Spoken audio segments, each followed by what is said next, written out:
Olá, seja muito bem-vinda, muito bem-vindo à TV Otimista. Eu sou Carla Michele Quaresma e você acompanha a partir de agora o programa Eleições 2024. O convidado de hoje é o cientista político Cleiton Monte. Quais as apostas até aqui dos grupos que disputam as prefeituras do Ceará? O que pesará mais nestas eleições? As forças dos governos, Lula e Eumano, ou o antipetismo? Vamos falar sobre a corrida à Câmara Municipal da capital. Ainda, qual a configuração política que pode sair do pleito de 2024 para o de 2026? Estes e outros assuntos a partir de agora no programa Eleições 2024 e contamos com a sua companhia.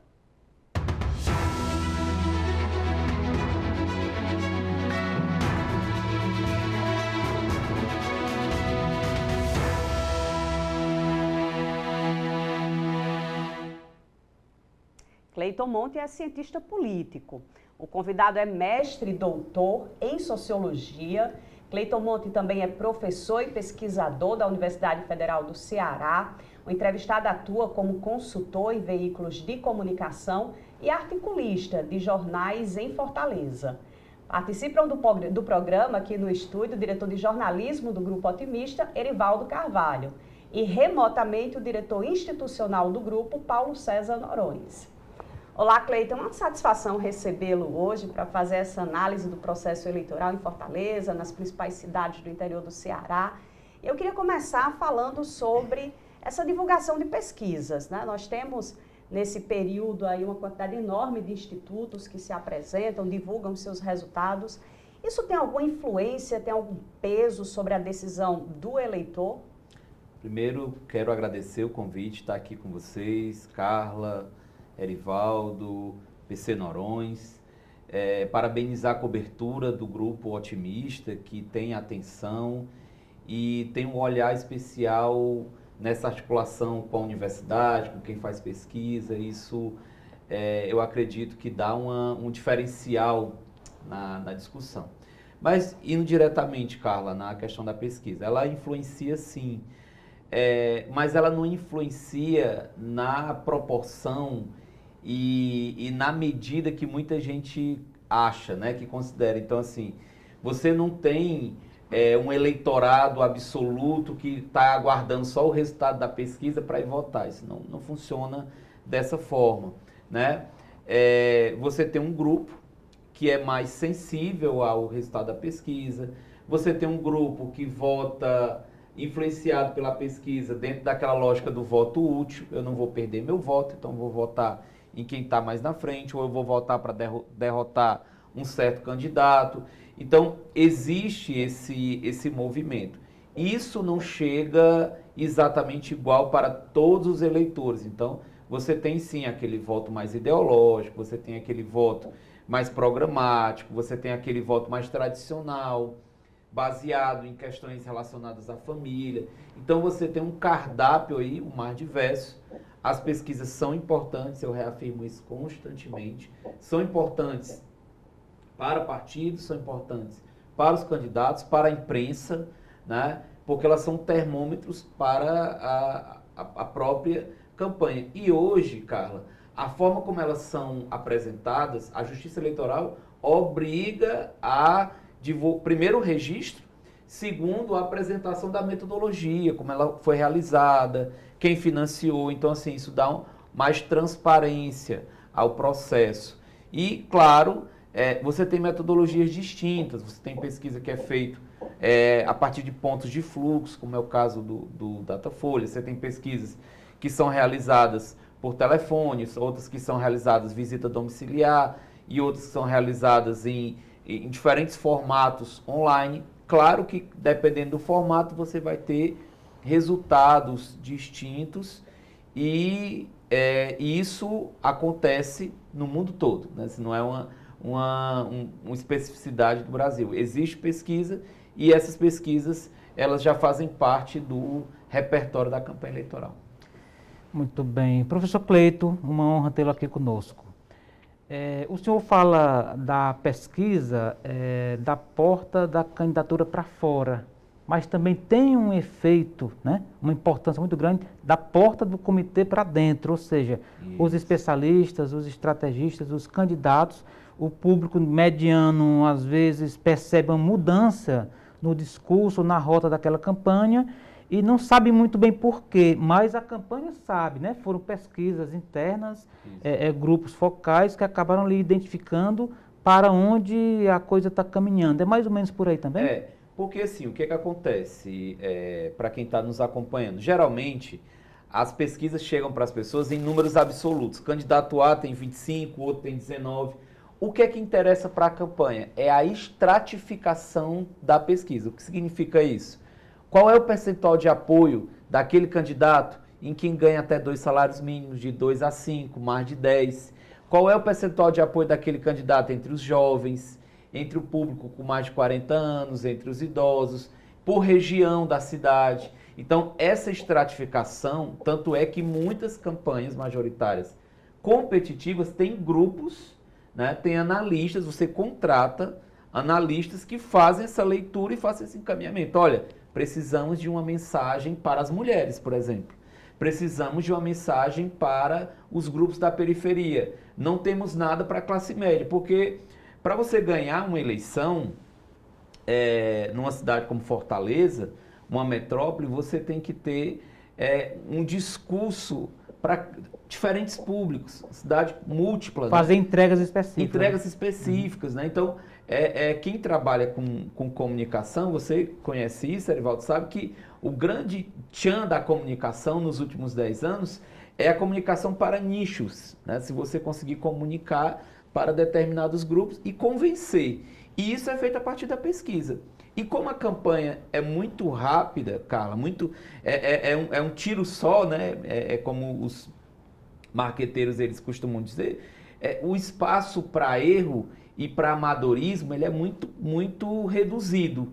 Então você tem que modular aquilo dali. Então existe uma percepção a partir dos grupos focais, como você disse, o candidato está com um ar preocupado, ou está com um discurso mais agressivo, vamos reduzir isso. Ou ele está muito calmo, né? Tá assim, blasé, está assim, muito bonachão, vamos dar um tom mais firme. Esses encaminhamentos acontecem, como você bem disse, dentro da coordenação da campanha e é feito diariamente.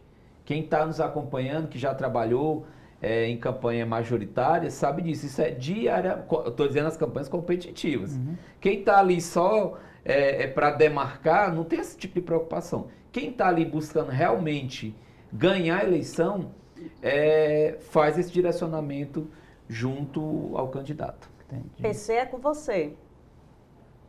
Olá, Carla, Erivaldo, professor Cleito, muito prazer tê-lo aqui conosco. Eu vou manter a conversa no tema da pesquisa, que ela é sempre instigante, né? Até mais por conta do momento em que a gente tem aí uma pluralidade na divulgação de pesquisa. Você tem pesquisa para todos os gostos, né? Cada candidato pode fazer a sua propaganda com os números da sua pesquisa preferida, aqueles que lhe sorriem mais, né? O Erivaldo falou aí um tema bacana, que é a campanha da porta para dentro da campanha. Existe um olhar para as pesquisas, um olhar mais profissional, como você bem colocou. Mas para o lado de fora, para o eleitor que está aí acompanhando, que gosta de acompanhar a política, que também se interessa em saber dos resultados das pesquisas, esse deve estar com a cabeça a mil, né? Porque deve estar se preocupando onde é que eu vou acreditar. Porque são muitas pesquisas e são muitos números diferentes, né? E como é que você analisa o comportamento do eleitor diante dessas pesquisas que, para quem está do lado de fora, confundem mais do que mostram caminhos? Perfeito. Primeiro, Paulo, vamos pegar uma tradição do voto do brasileiro. O brasileiro, né, ele não está preocupado em consolidar voto agora, nesse momento da disputa eleitoral. Isso acontece... segundo uma série de levantamentos que já foram realizados nos últimos 20 anos, isso acontece ali por volta dos últimos 7 dias antes do pleito, né? Ali você começa um movimento. Claro que você já tem, cada grupo tem sua torcida organizada, digamos assim. O candidato A, B, C tem sua torcida organizada. Eu estou falando de uma forma geral, o público médio, como você está dizendo. Esse não está preocupado em consolidar. Ele começa a acompanhar, agora com o início da propaganda eleitoral, ele começa a acompanhar, ele começa a ver, lembrando que grande parte da população, ela não acompanha o dia a dia da política, é diferente de quem já faz isso todo dia, de vocês que trabalham nisso na imprensa, né? Erivaldo que escreve sobre isso todo dia, é diferente. O cidadão médio que está nos bairros, ele está preocupado com o cotidiano da vida dele. Claro que chega informação nas redes sociais, ele sabe quem é o candidato, ele sabe que fulano está se movimentando, que o outro está apoiando o outro, mas ele vai parar, Carla, para se ater a isso já na semana final, na semana... Então, tanto é que há um mês do pleito, nós temos uma margem de 50% a 60% de volatilidade eleitoral. O que significa essa volatilidade eleitoral? De 50% a 60%, Erivaldo, de quem informa na pesquisa, a gente está falando aqui de pesquisa, pode mudar. Entendi. Né? Então, assim, esse quadro que a gente está vendo... É flutuante, de 50% a 60%. Aí o que é que os candidatos buscam nesse momento? Consolidar, puxar, né? E aí apresenta os apoiadores, se apresentam, para tentar consolidar. Tanto é que alguns institutos de pesquisa colocam entre suas questões se você realmente mudaria de voto. Uhum. Né? É uma segunda pergunta. Você vota no candidato A? Eu voto no candidato A. Mas você teria possibilidade de mudar de voto? Aí a gente vê uma outra pesquisa que muitas vezes não é divulgada pela que é o imprensa. chamado segundo voto, né? Isso. Então a pessoa muitas vezes, aquele candidato que está numa condição muito boa das pesquisas de intenção de voto, mas aquele percentual deles, 50% pode mudar. Aí isso cria uma... Cleiton, mas você é um pesquisador experiente. Existe alguma metodologia que seja mais segura? Por exemplo, colocar o pesquisador na rua, passando de porta em porta, isso seria mais seguro do que, por exemplo, consultar esse eleitor através de uma ligação telefônica ou através de mídias sociais? Carla, é assim, as metodologias que são apresentadas pelos institutos de pesquisa, não tem como a gente dizer que está certo ou está errado, porque são metodologias científicas baseadas em amostras, em estatística, em representação. E da forma que elas são registradas na Justiça Eleitoral, pelo menos as que eu vi, você tem ali um cuidado. Até porque esses institutos podem ser processados, então existe um cuidado com relação a isso. O que aconteceu nas últimas 3 campanhas do Brasil, nesse período de crise política que a gente está vivendo, é que existe oscilações permanentes de votos, né? Existem mudanças de última hora muito presentes, não só aqui em Fortaleza, mas em várias capitais. Então, isso dificulta. O que se sabe é que, geralmente, as pesquisas presenciais, elas se aproximam mais, e aí, repito, se aproximam. Nenhuma pesquisa, ela busca cravar resultado. A pesquisa que promete cravar resultado, ela está iludindo candidato e eleitores. Não tem, até porque ela tem margem de erro. Pesquisa boca de urna tem margem de erro, que é aquela pesquisa que a pessoa terminou de votar, e a gente viu o erro na pesquisa boca de urna, porque o cara não votei, mas diz outra coisa, né? Então, assim, geralmente, respondendo a sua pergunta, as pesquisas que são feitas presenciais são as que têm uma metodologia, não é mais correta, são metodologia que se aproxima mais. Isso se você pegar todas as pesquisas que já foram realizadas, se aproximam mais. Por quê? Porque essas de fluxo de redes sociais, essas que a gente recebe pelas redes sociais para você preencher, essas têm uma série de problemas, uma série de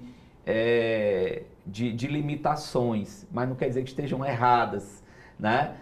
Então, esses são os procedimentos. As qualitativas seriam mais adequadas para que os partidos tivessem uma condição melhor de definir aí esse público, entendendo melhor quem é esse eleitor e traçando melhor as estratégias? São formas complementares, né? Assim, por exemplo, toda pesquisa quantitativa de métrica de campanha, ela precisa de uma qualitativa. Por quê? Porque o número por si só, se você tem, Erivaldo está liderando a pesquisa, ele tem 26%. Isso significa o quê? Né? O que é que a gente pode melhorar? Ele está no teto dele, que é a preocupação hoje dos candidatos, chegou no teto, numa mediana, né? Tem espaço para crescer. Rejeição, que é importante. Tem rejeição. Então, assim, esse é um dado muito, muito importante, né? E as campanhas fazem, sim, esse caminho qualitativo, esses grupos focais, para verificar, porque os grupos visualizam diferente. As mulheres, os jovens, os idosos, você tem diferentes percepções da campanha. E a boa campanha, a campanha profissional, é aquela em que o espaço entre a percepção disso e a coordenação de campanha, isso é muito rápido. Porque o que é que existe? Eu já vi casos assim, de você ter esse trabalho sendo feito, de pesquisa qualitativa, mas isso não chega ao candidato. E aí, quando chega, já morreu, né? Assim, acabou o tempo, não tem muito o que fazer, e aí se perde. Cleiton, eu vou pedir um instantinho de licença, porque nós vamos para um breve intervalo, em seguida voltamos com o programa Eleições 2024.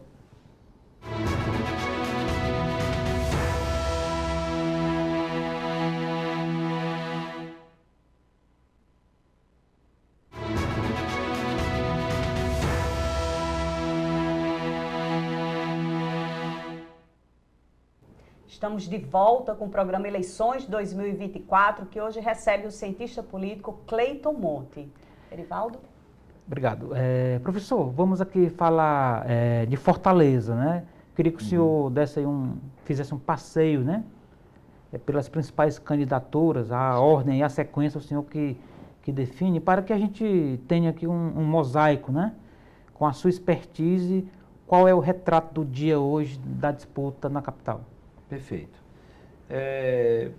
Vamos pegar aqui as candidaturas, os nomes que são mais competitivos, digamos assim, que tem uma estrutura de campanha, que tem coligações.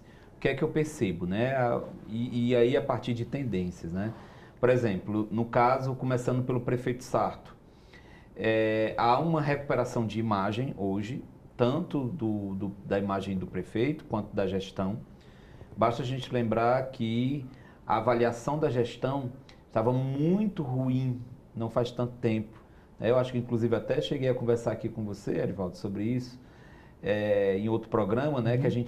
Que uma das questões, quando você tem um gestor que busca a reeleição, é a avaliação da gestão. Está intimamente ligado. Alguns gestores conseguem alterar isso, como aconteceu no caso da ex-prefeita Luiziane Lins, que também chegou para a reeleição com uma avaliação de gestão muito negativa e naquele momento acabou ganhando em primeiro turno, né? Era uma outra conjuntura, era uma outra perspectiva, mas friso que a avaliação de gestão é importante. Então, nesse momento, há uma melhoria. Não sei se, como eu disse, o tempo é muito curto, se isso vai ser suficiente para uma mudança radical. A situação do prefeito Sarto, nas pesquisas a gente vê, não é uma situação confortável, digamos assim, alvo, o prefeito é alvo de todo mundo, então você tem um trabalho, mas também não é uma figura que está descartada do cenário político. Com relação ao capitão Wagner, um dado também importante, diferente do que preconizava muita gente, muitas lideranças políticas, o capitão Wagner não desidratou, né? Se dizia que há um mês da campanha ele já teria perdido metade dos seus votos para o André Fernandes. Isso não aconteceu. Não sei se vai acontecer, a gente tem que ver os próximos movimentos, mas há na campanha do capitão Wagner um investimento da ordem também de um gestor, de alguém que já vivenciou a gestão pública na área da saúde. Há um investimento nisso e isso está funcionando. Com relação o André Fernandes, o deputado federal André Fernandes, que tem uma campanha muito significativa nas redes sociais, ele entrou no mundo político a partir da sua influência digital, né? Então é um digital influencer, ele consegue ali se manter naquela perspectiva, né? de fazer articulações, de trazer uma campanha para o horário político eleitoral com a pegada das redes sociais.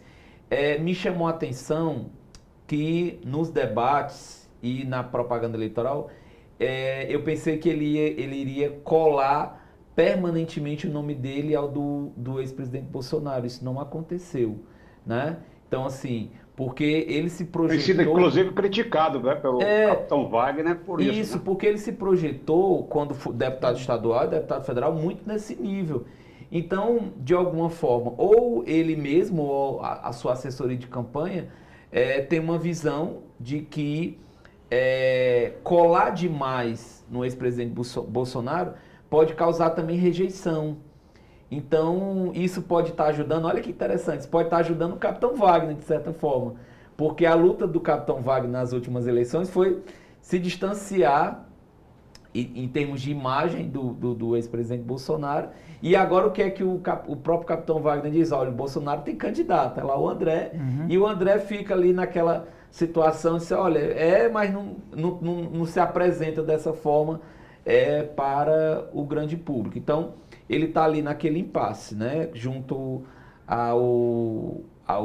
com o capitão Wagner, essa disputa. Por fim, o Evandro Leitão apostando todas as fichas, né, ali no raio de apoio que ele tem. Primeiro no latifúndio de comunicação do horário político eleitoral, né, de se apresentar. Ainda é um ilustre desconhecido para a população de Fortaleza, as pesquisas mostram isso, né? Ainda é um desconhecido, então aposta na imagem do Camilo, do presidente Lula, do Elmano para alavancar o seu nome.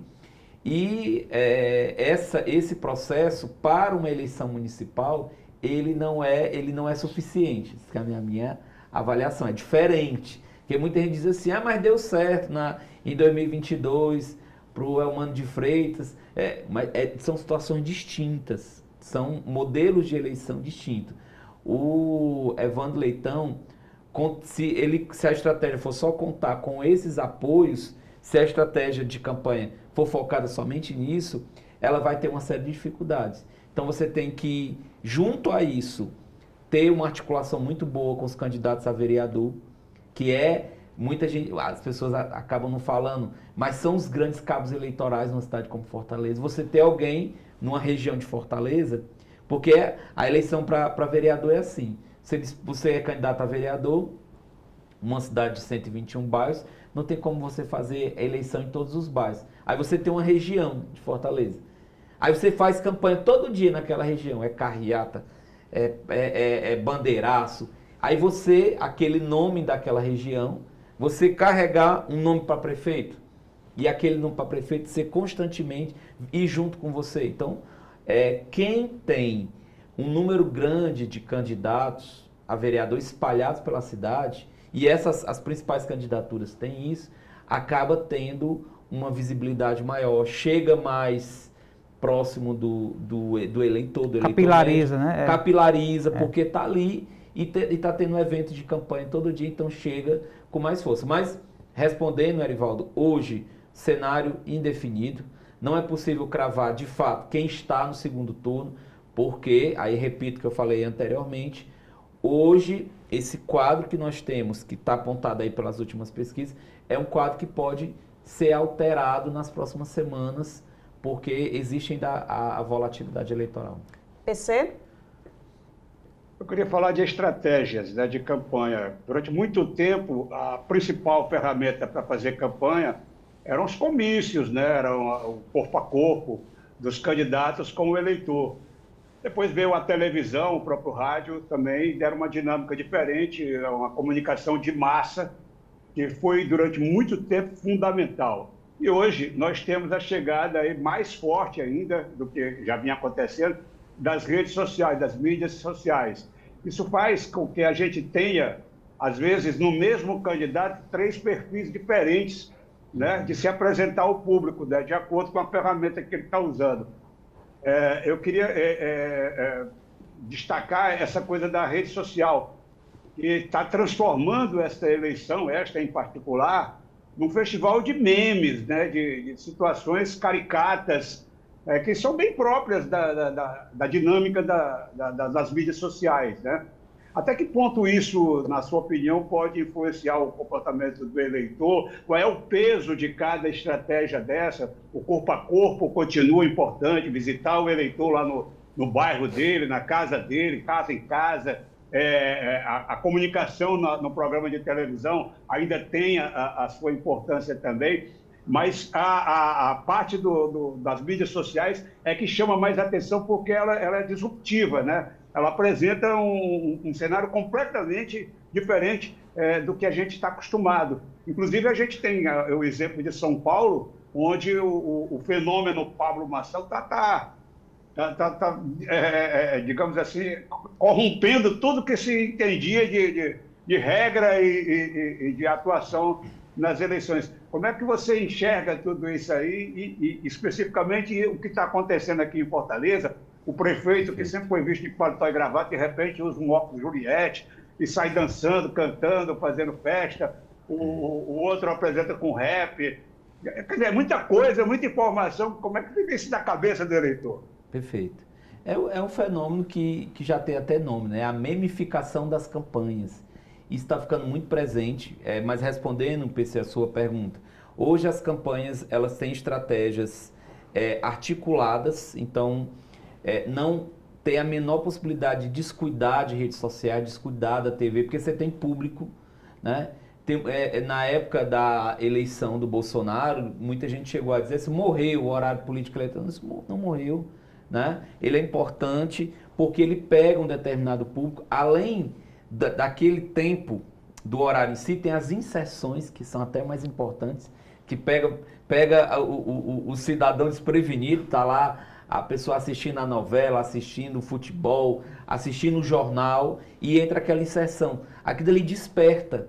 Poxa, aquele fulano tá candidato a vereador, fulano de tal. É um gatilho, né? Ali dá um start importante. Então, há que se ter esse movimento importante, há que se ter um investimento. E aí, claro, o que acontece? Qual é a linguagem das redes sociais? É uma linguagem baseada num algoritmo de visibilidade. O que é que viraliza? O que é que dá visibilidade? Infelizmente, Carla, Erivaldo e PC, infelizmente o que viraliza não é um debate sobre a cidade, isso é um empobrecimento, aqui é uma percepção, né? É um empobrecimento. Porque o que é eleição municipal? A eleição municipal é o espaço, o locus mais importante para você discutir a cidade, né? E uma cidade como Fortaleza que é cheia de problemas. Então, por exemplo, quem está discutindo de fato, e eu não estou personalizando aqui nada, eu estou fazendo uma visão geral, quem está discutindo de fato, por exemplo, políticas voltadas para os servidores públicos. Quem está falando dos servidores? Prefeitura de Fortaleza é a gestão que tem o maior número de servidores.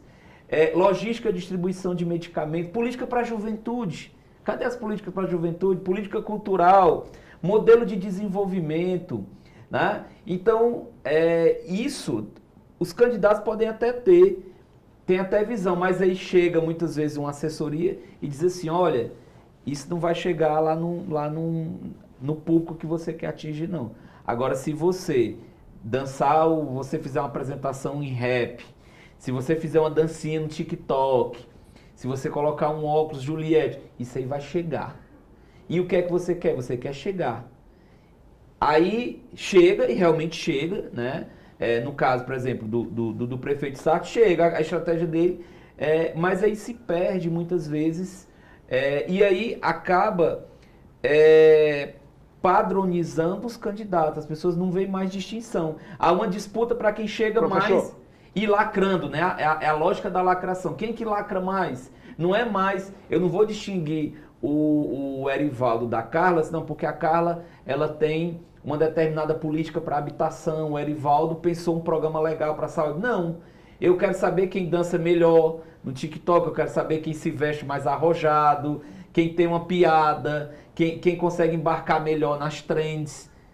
E isso, na minha percepção, que já acompanha a eleição, esse processo, PC, ele empobrece, isso não só fortaleza. Por exemplo, esse caso que você citou do Marçal, você assistiu um debate eleitoral no maior município do país, é de envergonhar. Eu fico imaginando a pessoa, o jornalista lá que faz moderação, fica doido, né, pro negócio daquele. Com certeza. E a pessoa que está, o voto indeciso, a pessoa assistiu um negócio daquele, acaba muitas vezes, pode até embarcar num voto branco, nulo, porque não tem uma cidade com muitos problemas. E tem uma coisa aqui, professor, que é interessante a gente observar o que está acontecendo lá em São Paulo, que começa a espalhar. Os nossos debates aqui em Fortaleza, a gente percebe que os candidatos estão muito mais preocupados em fabricar cortes que serão aproveitados nas redes sociais do que propriamente debater ideias para a cidade. Né? Isso. E tem um agravante, que é o fato de o Pablo Marçal ter ido para as cabeças, né? Nas pesquisas. Isso. Então, aquilo ali é uma mensagem para os demais, né? Quem não fizer aquilo, fica para trás. Então, é uma sinalização muito ruim, né? E aí, voltando à questão do debate, como você está colocando dos cortes, PC, você assiste debate que o candidato não se preocupa a responder a pergunta. Aí, tá lá a pergunta, vai lá, me fale uma política na área de mobilidade urbana. Aí o candidato olha para a câmera e diz, não, eu quero falar com você, eleitor. E fala, e não responde. Aí o outro também, se fulano não respondeu, eu também não vou responder. Aí não tem mais debate. É a produção, você aproveita aquela estrutura da imprensa, né? Aquela estrutura de comunicação, e ali vai produzindo esses cortes para jogar nas redes sociais, impulsionar aquilo. E o debate se perde, muitas vezes o horário político eleitoral se perde. Quando eu digo se perde, no sentido, mais uma vez, de discutir a cidade. A cidade, ela vive uma série de demandas. Então, assim, poxa, eu acompanho permanentemente o horário político eleitoral. Eu não vi nada ainda sobre saneamento. O que é que nós temos? Fortaleza já resolveu o problema de saneamento, já está tudo tranquilo, né? Discussão sobre saneamento básico, né? Sobre a qualidade das moradias, eu estou aqui só listando questões que eu acredito que preocupam as pessoas, né? Preocupa quem está no cotidiano e são problemas reais, Então, essa busca por viralizar a todo custo, a todo momento, em cima de uma música, em cima de uma dança, de um acessório, acaba criando um espetáculo, muitas vezes grotesco, antidemocrático. Por que antidemocrático? Porque ele se torna sistêmico. E aí, Erivaldo, você tem razão. A pessoa vai dizer assim, olha aí, o fulano faz desse jeito, está liderando a pesquisa. Para que eu vou estar discutindo política de saúde, política de educação? Para que eu vou discutir, eu vou entrar num debate sobre guarda municipal armada ou não armada, se o que está valendo é realmente a lacração? Entendi. Eu vou pedir licença mais uma vez para um rápido intervalo. Em seguida, voltamos para o terceiro e último bloco do programa Eleições 2024.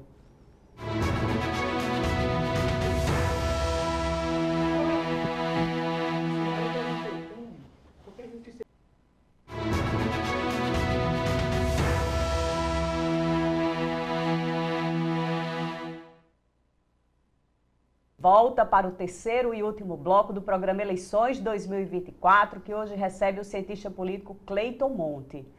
Cleiton, você fala dessas modificações no campo eleitoral e realmente nós temos um desafio aí do ponto de vista mesmo do conhecimento, da produção do conhecimento, de pesquisa sobre esse novo momento, porque nós estamos vivenciando, por exemplo, aqui no Ceará, parece que um declínio, né, desse modo tradicional de se fazer campanhas eleitorais, porque nós temos um dos candidatos que representa um projeto político do governo do Estado, da presidência da República, apoiado por uma das principais lideranças do Estado, o ministro Camilo Santana, e que tem feito essa campanha corpo a corpo com um pelotão de vereadores, deputados, até a senadora Augusta Brito tem participado da campanha de rua.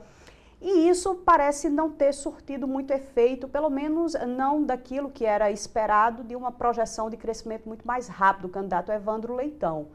Você acredita que ainda existe essa possibilidade do momento eleitoral ser um reflexo dessa polarização nacional e isso possa estimular o voto no Evandro Leitão? O que a gente está vendo no Brasil todo, Carla, é a proximidade, o reflexo dessa polarização. Você está encaminhando, né? E há, por parte dessas duas lideranças, do presidente Lula e do ex-presidente Bolsonaro, um investimento nisso, né? Eles participam, eles investem, eles delimitam candidaturas. Então, assim, parece que há um gosto de um enfrentar o outro novamente, né? Assim, repetir isso. O que retroalimentação. E o que destoa da própria lógica do que é feito nas eleições municipais, porque sempre as eleições municipais, elas sempre foram fruto da dinâmica municipal, né? Você tem, às vezes elas se desconectavam até do Estado, você tinha uma realidade no Estado, basta a gente pegar aqui no caso do Ceará, o auge a era Tasso, né? O Tasso com o domínio sobre a maior parte das prefeituras e não conseguia ter espaço em Fortaleza. Então você tinha muitas vezes essa desconexão. Hoje há uma nacionalização maior, uma influência maior da dinâmica nacional, desse embate. Eu acredito que com relação à candidatura do deputado Evandro, a gente ainda tem tempo de campanha. Você está falando de uma candidatura que tem um número grande de partidos, um número grande de investimento. Pelo que eu já vi, uma das prioridades do PT, né? A gente viu que o PT abriu mão de muitas candidaturas no Brasil todo, né? Basta a gente pensar que quando o Lula, no primeiro mandato dele, uma das estratégias do PT, logo depois da eleição do Lula, foi, na época, que colocavam avermelhar as prefeituras, né? Ter o maior número de prefeituras. Hoje, são poucas as prefeituras em disputa. Abriu muito mão. Então, a candidatura do Evandro Leitão, a meu ver, é uma das prioridades. Isso já dito, inclusive, pela presidente do partido, pelo presidente Lula. Então, haverá um investimento, principalmente do ministro Camilo Santana, que anunciou, acredito que foi num ato comício, que iria se ausentar do Ministério da Educação para entrar, porque é o grande influenciador, né? A imagem do Camilo em Fortaleza ela é muito mais forte que a do Elmano. O Elmano não tem, nesse momento, uma grande avaliação positiva em Fortaleza. Isso faz diferença, né? Isso fez diferença nas outras campanhas. Então, dependendo da inserção, porque o Sarto está fazendo isso com o Roberto Cláudio, praticamente todas as inserções do prefeito Sarto está lá com o Roberto Cláudio. Por quê? Porque o Roberto Cláudio tem o ex-prefeito Roberto Cláudio tem ainda uma percepção positiva, ainda uma aprovação por parte do eleitorado. Eu acredito que a estratégia na coordenação da campanha do deputado Evandro Leitão vai ser cada vez mais colar ministro Camilo, no candidato Evandro, e aí trabalhar essa dobradinha a partir dos dois. Porque nós temos dois polos nessa campanha aqui em Fortaleza, né? Você tem um polo mais de direita, extrema-direita, centro-direita, ali representado por Capitão Wagner e o André Fernandes, né? Isso muito consolidado, né? Muito consolidado.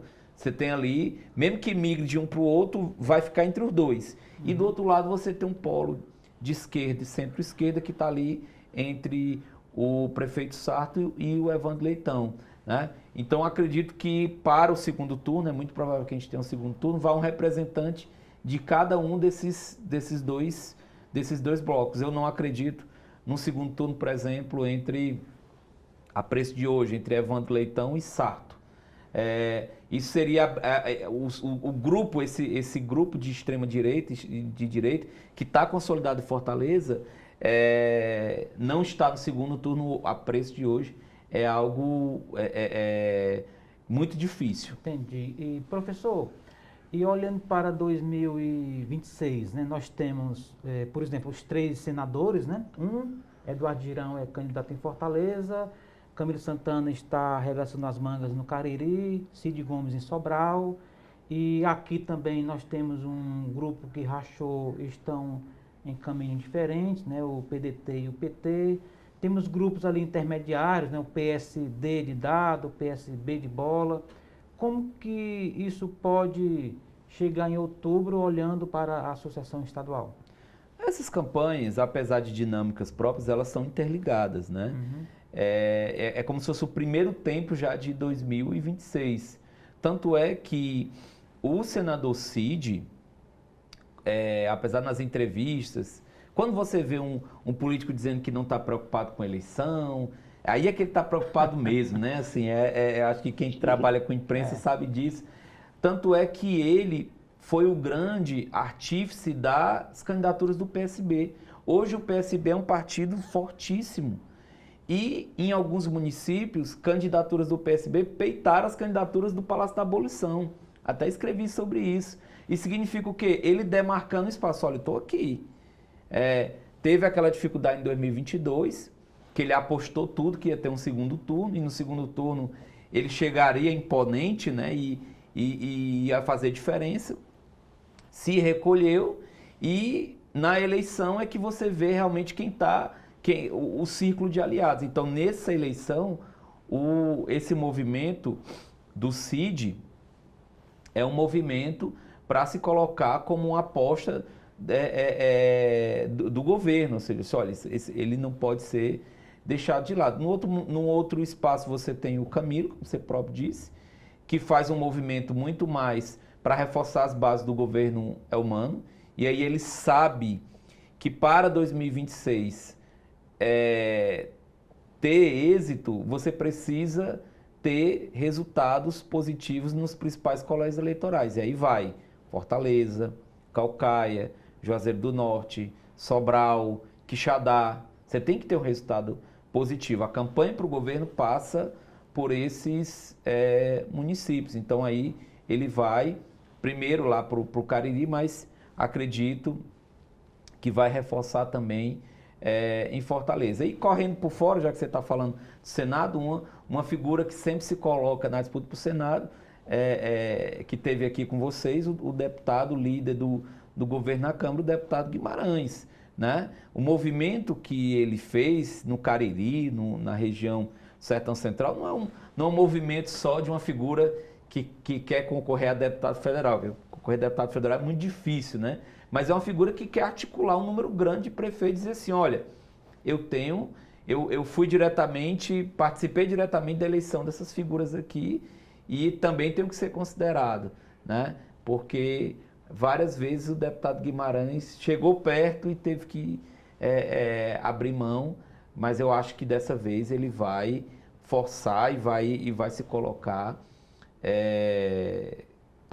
nesse xadrez político. E na política não vale só demagogia e discurso, vale resultado, né? Então você tem que apresentar qual é o seu grupo, o que é que você tem, o que é que você conquistou, o que é que você tem de voto, qual é o seu poder político de fato. É isso que você coloca na mesa. E a gente vai saber quem cresceu ou não, qual é a força de cada um a partir dos resultados eleitorais agora de outubro. PC? Aí, ilustrando o que você está falando, tem outros personagens aí que estão tentando se projetar para poder ter mais relevância, ter mais poder de argumento na mesa de negociações para a composição da chapa em 2026. Do lado governista, você tem, além do senador Cid Gomes, que deverá pleitear a reeleição, você tem pela segunda vaga a briga aí que você citou, o Guimarães, mas tem também Chiquinho Feitosa, né?